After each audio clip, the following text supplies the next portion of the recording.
Bonjour et bienvenue à la critique exigeante. Ça fait déjà 3 ans, la dernière vidéo où j'ai traité de My Hero Academia. Déjà à l'époque, honnêtement, je sentais que l'œuvre, surtout le manga, était sur une pente descendante. J'ai écouté les 3 premières saisons, puis après coup, j'ai pas vraiment voulu poursuivre avec l'anime parce que souvent c'est de meilleure qualité, mais je connais le scénario et voir comment l'anime pouvait sublimer ça. Surtout au niveau des combats, je pense que là c'était intéressant parce que les combats sont pas très bien décrits. Mais n'empêche, je sais que l'œuvre m'embête à ce point-là que je me donne pas la peine. Donc vraiment, je continue cette critique-là et quand toute l'œuvre sera terminée, peut-être que je ferai une espèce de chute en enfer de My Hero Academia. Donc, je vais spoiler à fond le manga et seulement la partie suivante, ma dernière vidéo d'il y a 3 ans. Il y a quand même beaucoup de matériel qui s'est produit en manga, mais étonnamment, la situation n'a pas tellement avancé tant que ça. Et honnêtement, on est toujours dans cette même pente descendante-là. Je trouve que l'œuvre n'a jamais vraiment eu un sursaut de qualité. À peu près pas. À tel point que cette œuvre-là est presque rendue dans les classiques. Je veux dire que par exemple Boruto et Hunter x Hunter ou One Piece, ça m'intéressait pas parce que je savais que ça allait probablement me faire chier, qu'au final, j'allais pas regarder ça pour les bonnes raisons. C'est-à-dire, je regarde juste parce que je me dis, ok, mais ça se termine comment? Je suis à peu près rendu là dans My Hero Academia. Est-ce que je vais un jour franchir vraiment le seuil de comme c'est bon, j'en ai rien à cirer? Parce que vraiment, les rendez-vous hebdomadaires de lecture de chapitres sont juste pas plaisants. C'est toujours aussi. Les combats, on comprend à peu près rien de ce qui se passe. Et l'histoire est vraiment pas très enlevante. Mais allons-y dans le détail. J'essaie d'aller par grande catégorie, mais encore une fois, c'est jamais tellement facile de faire ça. Donc, on s'est laissé juste avant que Shigaraki ait le droit à son nouveau boost de puissance, encore une fois, immérité. C'est-à-dire qu'avec le docteur, il a comme un plan pour se faire greffer les pouvoirs d'All for One qu'il avait. C'est une espèce d'opération, et là, nos héros sont au courant et entreprennent une opération. Faut l'empêcher que ça arrive, sinon il va être trop puissant. Opération qui se solde par une réussite, il arrive à l'arrêter avant. Mais finalement, non, l'opération a quand même réussi à avoir lieu et voilà, Shigaraki a maintenant beaucoup plus de pouvoir. Je pense qu'il a une force surhumaine, capacité de régénération et d'autres choses. En plus de son pouvoir à lui qui avait déjà évolué, puis il était quand même déjà complètement pété, là, donc c'est pas rien quand même. Et là, il affronte nos héros, mais c'est pas encore assez, hein, de lui-même. Malgré ce boost de puissance qui ne vient pas de lui, hein, c'est vraiment juste une machine qui l'a rendu plus puissant, c'est toujours pas assez. On apprend que All for One est maintenant capable de prendre possession de son corps et d'exploiter mieux que lui ses propres capacités. Donc, mais même après tout ça, là, Shigaraki, c'est toujours pas son heure de gloire. Toujours pas. Non. En même temps, là, on a quand même un revirement de situation qu'on prévoyait. D'ailleurs, dans ma vidéo il y a 3 ans, c'était une hypothèse que j'émettais. C'est-à-dire que, ben, justement, hein, All for One attendait juste que Shigaraki atteigne un certain seuil pour prendre le contrôle de son corps. Il se défendra après que c'est plus comme une fusion qu'autre chose, mais n'empêche. Ça confirme qu'effectivement, toute cette idée que comme, passage de flambeau, l'histoire de All Might, All for One, c'est terminé. Non, All for One est toujours dans le décor, plus que jamais. Suite à ça, ben, le monde tombe un peu dans le bordel, vraiment. C'est-à-dire que Shigaraki avec, ou plutôt All for One, c'est pas tant clair. En tout cas, libère le véritable All for One qui semble vraiment pouvoir exister à 2 endroits en même temps, dédoublement de son esprit. C'est quand même assez puissant comme truc. Et il fout vraiment le bordel. Les méchants sont plus nombreux que jamais. Les héros ne suffisent pas à la cadence. Et beaucoup d'héros se sont dit, hey, la job est trop dure, on arrête, ou on manque de reconnaissance, on arrête. Et vraiment, c'est devenu un peu le chaos, on dirait, au Japon. Et c'est là qu'arrive un thème de la série qui était quand même a été amené, je pense, quand même peut-être tôt, mais vraiment davantage exploité là. On l'avait vu un peu entrevu avec Stein, c'est-à-dire que tout ce monde de super-héros, ben, il n'est pas parfait en fait. Mais l'enjeu, c'est que directement à l'époque de Stein, je pense que j'en ai parlé dans la dernière vidéo, mais non, on n'y croit pas. Il attaque le frère de Lida, si je dis bien son nom, celui qui court très vite. Comme quoi, c'est pas un véritable héros, etc. Il n'est pas purement altruiste, alors qu'on n'a rien de ça. Et ben, l'œuvre continue sur cette lancée-là sans nous convaincre que le monde des super-héros est pourri. Il n'y a jamais vraiment des exemples qu'on se dit « Oh oui, effectivement, il y a vraiment un côté sombre aux héros, etc. » pas vraiment. Il y a Endover qui, oui, est vraiment une raflure, hein. Il fait juste des enfants pour avoir des quirks plus puissants pour réussir à battre All Might. Mais à l'exception de ça, t'as jamais vraiment l'impression que, finalement, tu entrevois ce message-là, comme tu dis, hey, on dirait quelque chose cloche dans mon des super-héros, puis oh, finalement, oui, il y a vraiment des aides pas correctes là-dedans. Ça n'arrive pas.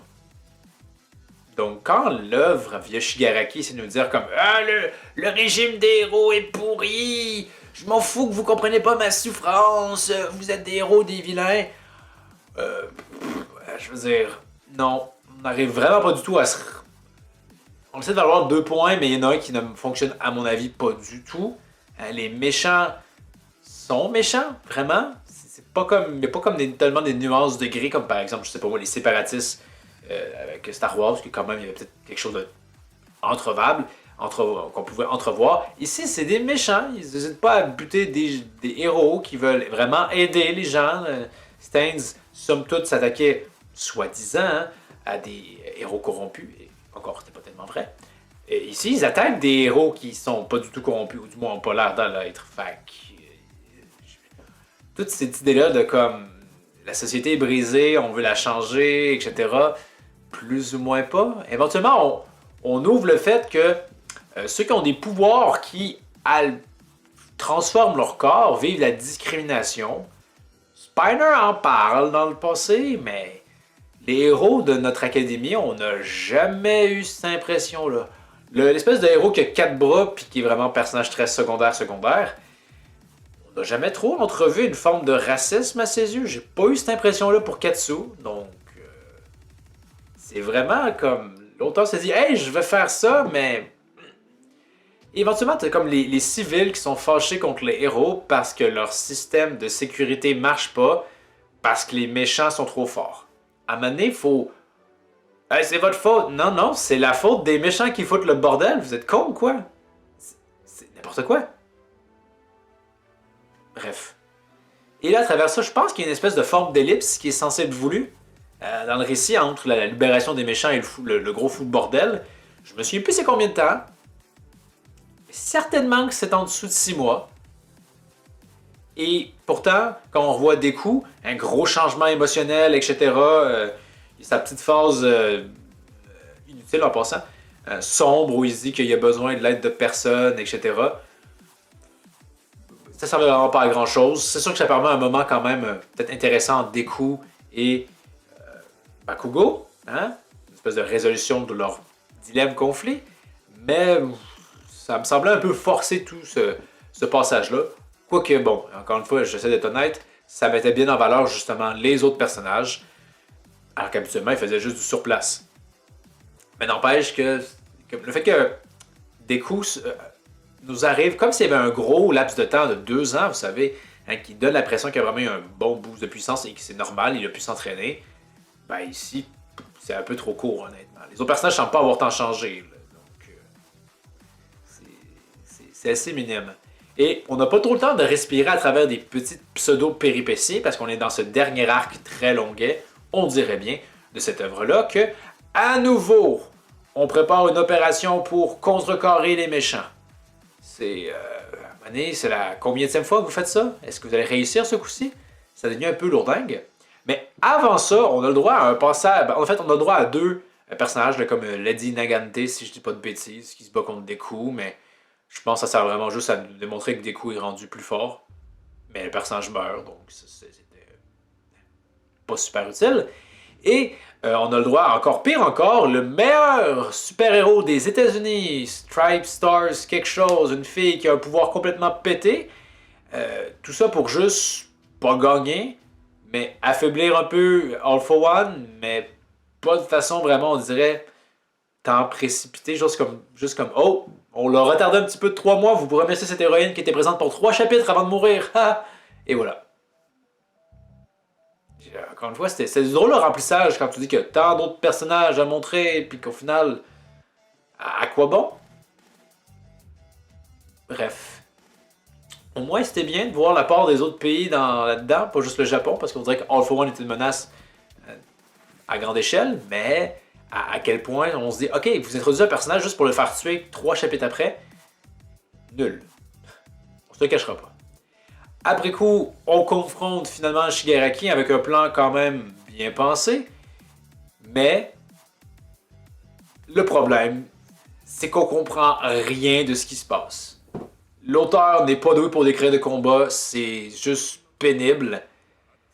Je veux dire, à un certain moment donné, le fameux chapitre où Bakugo semble se faire tuer, ben, il semble se remettre d'un coup, et vous savez, un peu, c'est comme ces moments clés d'ultra instinct, si on veut, où finalement, il comprend quelque chose, puis il booste de puissance, et après coup, il fait juste comme glamser, puis il est comme, hein?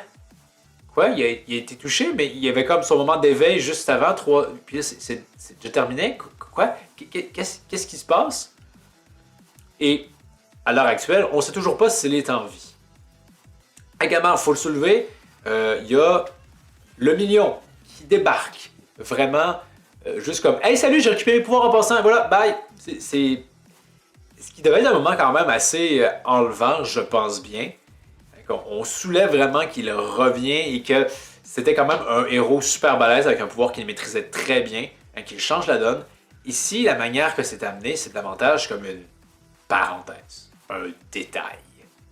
C'est vraiment nulos, je trouvais. Surtout que les minions étaient justement un personnage que je pense on appréciait, qui avait bien été mis en valeur pour être finalement relégué aux oubliettes. Ça me faisait un peu appeler Gil Thunder dans Seven Deadly Sins, si on veut.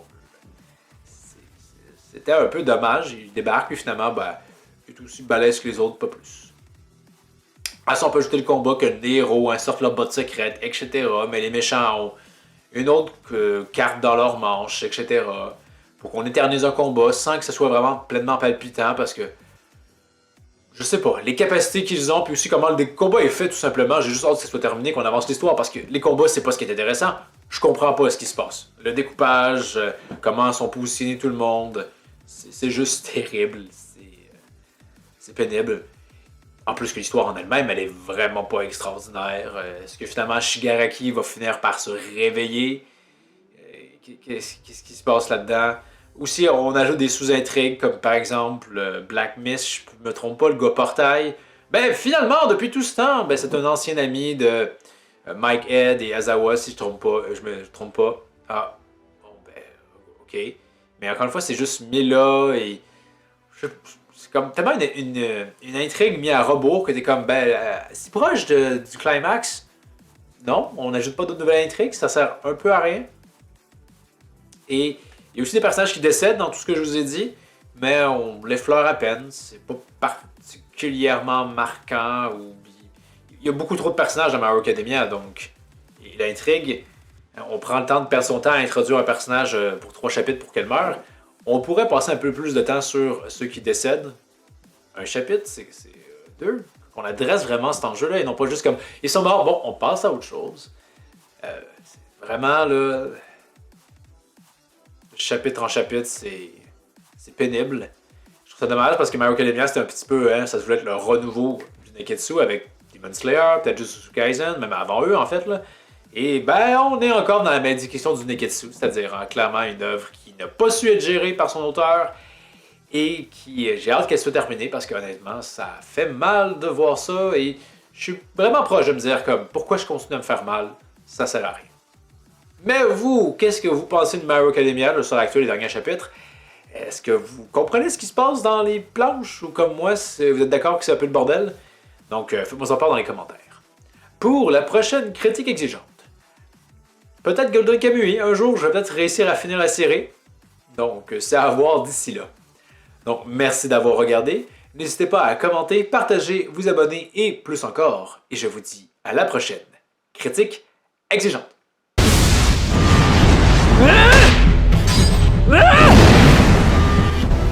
死柄木俺の生徒にちょっかいかけるなよ